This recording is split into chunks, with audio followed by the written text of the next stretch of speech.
बायकां सगळ्या पोरी फिरवत होता एवढ्या दिवस. हा, एक पोरगी सोडली नाही कधी. आणि लागलाय नखरे करायला. हॅलो, हा बोला मॅडम. अहो काय हो तुमच्या मिस्टरांचं काय चाललंय? काय चाललंय मला नाही माहित. काय तो सगळं काहीतरी पोस्ट टाकतोय, काय करतोय, हलकट मेला. काय त्याला कमी पडलं होतं? हा, प्रत्येक आलेल्या नातेवाईकाला मी साडी घेतलेली आहे, प्रत्येकाची मी उठाठेव केलेली आहे. काय माझं चुकलं ग? हा केले कुत्रा मेला असा तडफडून मरल ना. काय माझं चुकलं? माझी चूकच काय झाली मला हे सांग. मला काय बोलताय तुम्ही? नाही पण तो असं का करतोय? हा, रोज माझ्या घरात येत होता, तर जेवत होता, प्रत्येक पाहुण्याला ती साडी नेसवली इथं, प्रत्येकाला चहा केला, हे केला, उठाठेव केला. जेव्हा की मी जॉबला जाते, मला वेळ नसतो, आणि तरी पण त्याला एवढा प्रॉब्लेम आहे. मी स्वतःच्या कष्टावर काही घेत असेल तर त्याला काय प्रॉब्लेम आहे कुत्र्याला? मॅडम नीट बोला जरा. नाही नाही, कुत्राच म्हणणार मी त्याला. मला पण कुत्रा म्हणजे कुत्रा हलकट मेला येतो. व्यवस्थित नीट बोलायचं, तुझ्यासाठी नीट बोलायचं असेल. मी का नीट बोलू? मी माझं चूक काय झाली?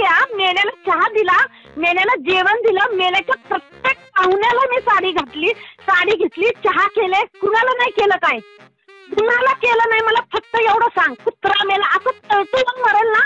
आणि मी म्हणते ना, माझी जीभ काळी आहे, काही होणार नाही. मी जसं म्हणते तसंच होणार आहे. बरं हो द्या, ठीक आहे. ठीक आहे, नाही तू त्याला नीट सांग कुत्र्याला. तुम्हीच नीट बोलत नाही तर काय सांगणार? नाही, मी त्याला कुत्रा म्हणूनच बोलणार आहे. माझी काय चूक झाली ते सांग तू मला. तुला मी कधी काय बोलले? तुला मी कधी काय त्रास दिला? तुला मी काय केलं? तुला मी कुठली मदत केली नाही? काय केलं? माझं चुकलं काय? मला फक्त हे सांग. माझ्या पगाराच्या पैशात मी काय घ्यायचं का नाही घ्यायचं? तो कशाला माझ्या मागे लागलाय? तुम्हाला कुठं काय बोलले ते? मग कुणाला बोलतोय? माझ्या नावावर घेतलं ना मी. काय एकच घर आहे माझं, मी काय घेऊ नाही का? 30 वर्ष काम केल्यावरती तुझी नोंद नाही घेत का ग? फ्लॅट नाही घेतला का? मग मी काय कंप्लेंट करायला गेले का? मी सोशल मीडियावरती डिक्लेअर केलं माझ्या गव्हर्नमेंटचा जॉब करून किती पैसे खाती म्हणून आणि कशी प्रॉपर्टी घेतली म्हणून. माझ्या नंदेनं कुठं फ्लॅट घेतलाय? नाही पण घेतल्यावर मग मी असं म्हणायचं का? नाही अजून. तुम्ही घेतला कशा म्हटला? मी म्हणाल ना इथून पुढे आता. ना घेतलाच नाही ना. मग तुम्ही काय घेतलं? तुझ्या सासऱ्यांनी काय घेतलं एवढ्या वर्षाच्या सर्व्हिस मध्ये? तर मी असं म्हणायचं का सोशल मीडियावरती जाऊन? ते बघा तुम्ही ते. काय तुम्ही बघायचं? आता मला काहीच माहित नाही मॅडम. तुला कसं माहिती नसतं का? सगळ्या जगाला माहिती झाल्यावरती असा त्याच्या मुलांना तळतळाच लागल ना माझा. काय विचारायला नको. बरं ठीक आहे, असू.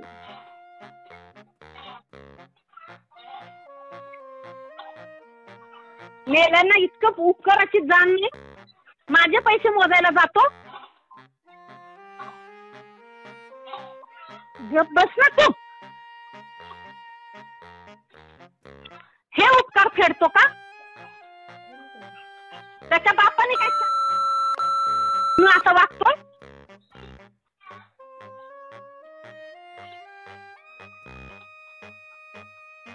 एवढी साधी अक्कल नाही का? कुत्रा मेला काम करणं करता त्याचं जे घर चालत होतं ना, अशाच ह्याच्यामुळे चालत होतं. कधी कामाला जाताना दिसलं नाही कोण मला.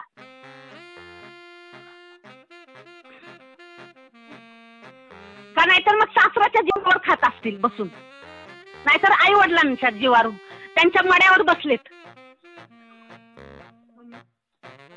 त्यांच्या मड्यावर बसून ह्यांची फॅमिली चालवायची त्यांनी, आणि हे दुसऱ्यांच्या फॅमिलीची चौकशी करतात.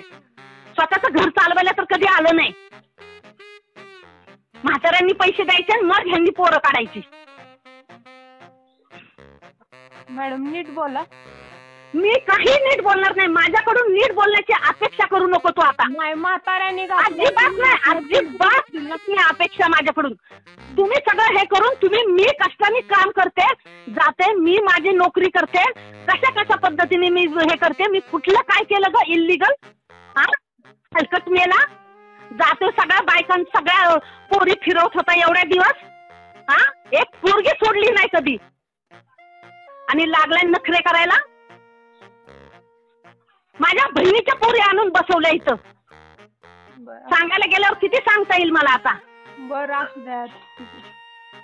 मग आणि ती मैत्रीण म्हणून तू इथं आणली बरं आणि नंतर त्यांची लग्न लावून दिली आणि आधीच त्याच्या आधी ह्यांनी फिरवल्या सगळ्या. लागलाय शहाणपणाचे हे करायला. नाहीतर भावासारखा शिकून काहीतरी मोठा झाला असता ना, बहिणीसारखा शिकून काहीतरी झाला असता. असा फिरला असता का? बोंबलत फिरतोय आज ह्याच्या इथं त्याच्या उद्या त्याच्या इथं. कुत्र्याचं नाही वाईट झालं ना तर मला विचारू नको. अख्खं घर जळल आणि नाही झालं तर माझं नाव बदलून टाकतो. काय चूक केली होती मला तू सांग. माझी काय चूक झाली? एवढे मोठ्या बाता करत होता ना. एवढे नालायक आहात का तुम्ही? आणि एवढे फसवे आहात का तुमचं खानदान असं फसवय? जिथं राहायला जाता तिथं तुम्ही घाण करता का? अजिबात मुलांना तुझा आशीर्वाद लागणार नाही. तळतळ लागल माझी, तळतळ. माझ्या कष्टाच्या पैशाने घेतलेल्यावर तू नजर टाकतो का? तू गप्प बस सोनाली, मला बोलू दे. मी 7-8 वर्ष त्यांचं केलंय. ज्यांच्यासाठी आपण करतो ते असे आपल्या उलट मुतणार का तोंडावरती? तोंडावरून तर तसाच दिसत होता. सगळ्या सोसायटीत तर तशीच चर्चा आहे. पण आम्ही गप्प होतो. पुरी लोकांच्या पळवून आणायच्या आणि वरून मिजाज करायची. विचारू नको. अख्खं घर जळल आणि नाही झालं तर माझं नाव बदलून टाकतो. काय चूक केली होती मला तू सांग. माझी काय चूक झाली? एवढे मोठ्या बाता करत होता ना. एवढे नालायक आहात का तुम्ही? आणि एवढे फसवे आहात का तुमचं खानदान असं फसवय? जिथं राहायला जाता तिथं तुम्ही घाण करता का? अजिबात मुलांना तुझा आशीर्वाद लागणार नाही. तळतळ लागल माझी, तळतळ. माझ्या कष्टाच्या पैशाने घेतलेल्यावर तू नजर टाकतो का? तू गप्प बस सोनाली, मला बोलू दे. मी 7-8 वर्ष त्यांचं केलंय. ज्यांच्यासाठी आपण करतो ते असे आपल्या उलट मुतणार का तोंडावरती? तोंडावरून तर तसाच दिसत होता. सगळ्या सोसायटीत तर तशीच चर्चा आहे. पण आम्ही गप्प होतो. पुरी लोकांच्या पळवून आणायच्या आणि वरून मिजाज करायची.